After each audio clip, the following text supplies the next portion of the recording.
Now, let's look at a slightly more generalizable case. Say we have forces acting on a rigid body. These forces can create a moment of force about a point. For instance, we have a force Q acting on our body. Now, if we have two planar vectors, P, which would represent our moment arm, and Q, which represents our force vector, we'd have the following schematic.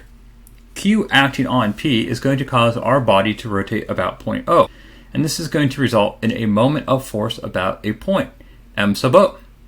Now, to solve for this, we're going to introduce a new term called the vector product. The vector product of P and Q is defined as our moment of force about point O, m sub O.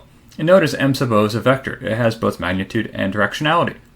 The line of action of m sub O is perpendicular, i.e. mutually orthogonal to the plane that contains P and Q, and its direction is going to be dictated by the right-hand rule going from P to Q.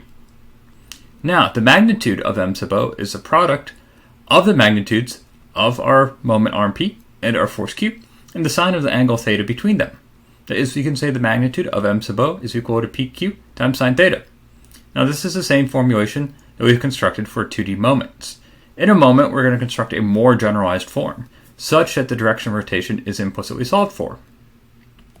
Say we have a situation where we have a force F acting on a body by some moment arm R, and we want to determine the magnitude of the moment of force about O in Newton meters, given R is equal to 130 millimeters and our force is equal to 120 newtons.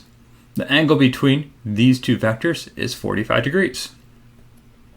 For us to do this, our magnitude over moment would be calculated as 0.130 meters times 120 newtons times the sine of the angle between, or 11 Newton meters.